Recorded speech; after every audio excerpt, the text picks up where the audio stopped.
జీవాహారము అనే అనుదిన ఆధ్యాత్మిక కార్యక్రమానికి మీకు మా ప్రేమపూర్వక ఆహ్వానం.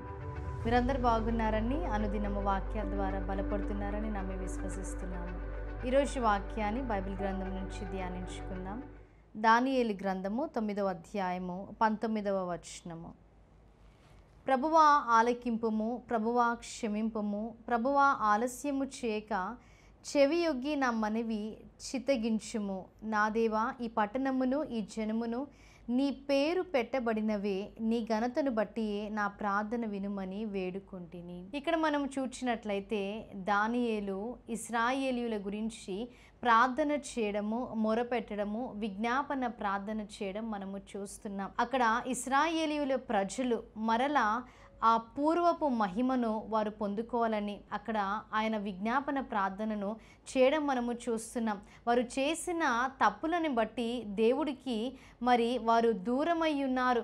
అలాగే దేవుడు కూడా వారిని విడిచిపెట్టిన స్థితిలో వారు ఉన్నారు. కాబట్టి వారి ప్రార్థనను ఆలకించమని, వారిని క్షమించమని, మరలా ఆ పూర్వపు వైభవాన్ని వారికి తిరిగి దయచేయమని దానియేలు దేవునికి మొరపెట్టడం మనము చూస్తాం. క్షమించమని, ప్రార్థనను ఆలకించమని ఆయన దేవుణ్ణి బతిమాలుకొనడం మనము చూస్తాం. మనము ప్రార్థన చేసినప్పుడు క్షమించమని క్షమాపణ కోరినప్పుడు పశ్చాత్తాప హృదయముతో దేవుని దగ్గరికి వచ్చినప్పుడు ఖచ్చితంగా దేవుడు ఎవరిని కూడా విడిచిపెట్టే దేవుడు కాదు. ఆయన ప్రార్థనలు ఆలకించే దేవుడు, మనని క్షమించే దేవుడు.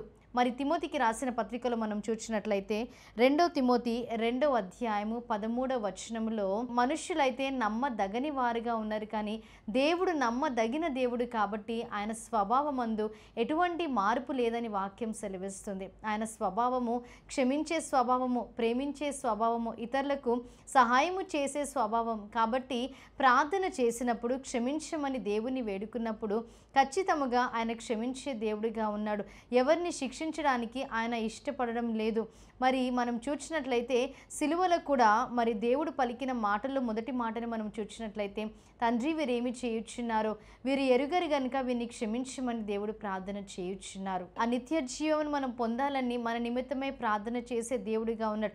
ఇక్కడ కూడా దానియేలు క్షమాపణ కోరుకుంటున్నాడు. కాబట్టి మనము ఆ విధముగా ప్రార్థన చేసినప్పుడు దేవుడు ఖచ్చితంగా క్షమించే దేవుడు. ఆయనని ఎంతో శ్రమలకి గురి చేసినప్పటికీ, ఆయన గురించి అపహాస్యము చేసినప్పటికీ యేసుక్రీస్తు ప్రభువారు సిలువలో మనని క్షమించమని దేవుణ్ణి వేడుకున్నారు. అలాగే శత్రువులని ప్రేమించమని, శత్రువు నిమిత్తమై ప్రార్థన చేయమని దేవుడు చెప్పుచున్నారు. అదే విధముగా దానియేలు ఇశ్రాయేలీయుల నిమిత్తమై వారిని క్షమించమని దేవుడికి ప్రార్థన చేసి ఉన్నారు. మనము కూడా అట్టి రీతిగా ప్రార్థన చేసినప్పుడు దేవుడు తప్పకుండా మన ప్రార్థనలు అంగీకరించి మనని క్షమించే దేవుడిగా ఉన్నాడు. ఇటు వాక్య వర్తమానాన్ని దేవుడు మీ వినికిడిలో హృదయంలో భద్రపరిచి దీవించి ఆశీర్వదించునుగాక.